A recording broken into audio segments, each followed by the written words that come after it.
right, good morning. Welcome back to the channel. Jimmy Flips back at it again. We actually have some daylight on my way to work today, which is awesome. I got to sleep in a little bit. It's almost daylight. I mean, you know, almost like daylight. A lot better than that dark stuff we'd be dealing with sometimes. So, thanks again for showing up. For those that are new, I do go by Jimmy Flips. I am a reseller, a domestic arbitrage merchant. Yeah. Anyways, I sell on eBay, Amazon, buy, sell, and flip things for a profit. And this is my daily vlog about how business is, man. And today business is well. And I got a bus I gotta wait on. Anyway, I do have a day job, but I've been doing this for a little over a year now. So I've been super thrilled with the results so far. At any rate, since the last time I talked to you, the website swap from GoDaddy to Shopify was complete, so I don't have to talk about that anymore, thank goodness. That was a lot of time and effort in order to knock that out. Matter of fact, I wasn't able to list.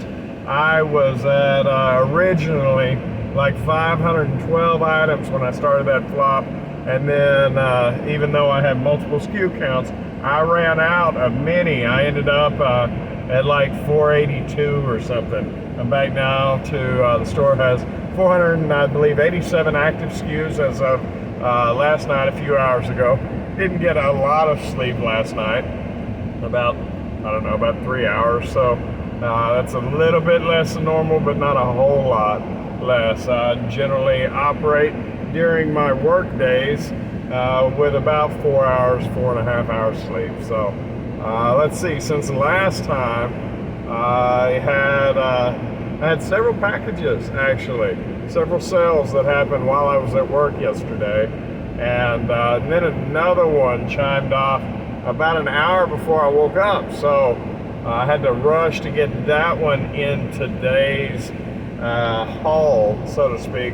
I had Amazon on that one, gives me like 2 days, but since I'm relatively new to Amazon and with no feedback, I've been there like 6 months, and still don't have feedback. I really try to ship just as quick as I can. Now that being said, I hear it's against the rules to ask for positive feedback. I do on eBay, and it seems to work pretty decent. So possibly I might break the rules a little bit and slip in a sheet. Shh, don't tell nobody. That says, hey, you know, if you would provide your positive experience feedback, some wordier thing than that. That's the best I can come up with, being up about 45 minutes. So like I said, several packages leaving out today, and business has been good now, and it just seems to be growing. Now, I know last year it grew from August until Christmas, and I will say that actually the beginning of July, it started picking up, you know. I remember being on vacation and coming home to like 14, 15 packages, which as a new small reseller was huge to be able to make money on 15, you know, or so packages while I was on vacation. So now a little bit of a chore to come back and put them together, but ultimately, you know, I that's the kind of thing that I want to happen every day. So it's just part of it, you know. But now if it holds true that it just picks up between now and Christmas, this year's going to be fantastic. I know, because I was just starting out last year, I did more business in the first week of August this year than I did of all of August last year. So it's definitely off to the right headed down the right track, you know. Let me see, what else do I got for you? Because of the shift that I worked this morning, again, my lunch break's going to be consumed with taking packages to the drops, whether it be UPS or post office, where I work. They're fairly close together and a mile or so away, but the whole thing takes about 20 minutes or so of my hour lunch break. And I mean, that's definitely not a deal breaker. I've been doing it for a year, but I will talk to the guy at my work, hopefully today, hopefully he's there, about getting this base set up and going from there. I know I need to get a hole dug in order to concrete it in. I'm not sure, I mean, I know what all that entails, but I live on a rocky hill, so I'm not sure how much issue that's going to be. I know the fence that I have built around my house at the moment, the one that looked brand new when I got there, turns out they didn't even use concrete in the fence posts. So over the last few years, it started to teeter, and I've been wanting to knock that out, to have a reason to knock that out. And I didn't really care for the pressure treated fence. I was wanting to go back with a tall cedar fence.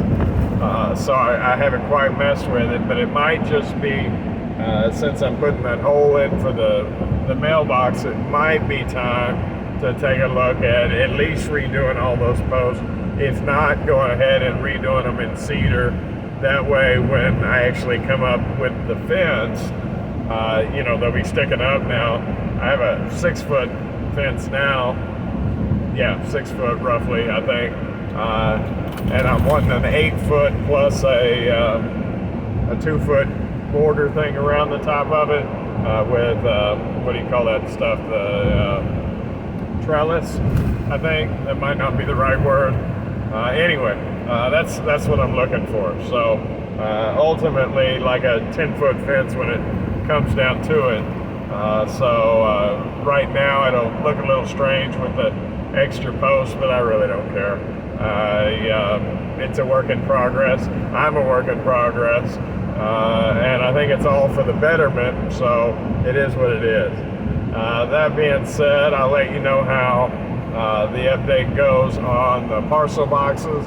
That way I can increase the efficiency in that area. There hasn't been a lot of retail arbitrage available at the moment. There has been plenty of thrift arbitrage. However, I've gotten like 3 or 4 pairs of shoes from the same place, and there's some wannabe cobbler or something that works there, because after I get them all cleaned up, I realize, and I totally missed it, they're taking me to school on these shoes, because I'll get them all cleaned up and then realize that the soles have been re-glued or whatnot, and you know, and they're not stable. So a little frustrated on that. That's cost me you know, it's not going to hurt me, but I mean, it's cost me a little bit of money this week. That's 4 pairs of shoes now. So now several of them seem repairable without much work at all. It's like minor, but then there's some that are significant, you know, that you're actually going to have to get in and do the full process to re-sole the shoe, which still is possible.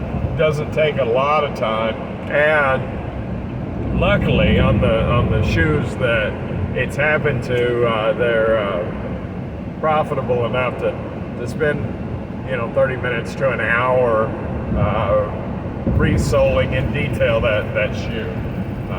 And I mean, that's with, you know, the Dremel tools and the special glues and everything. It's definitely a step above shoe goo.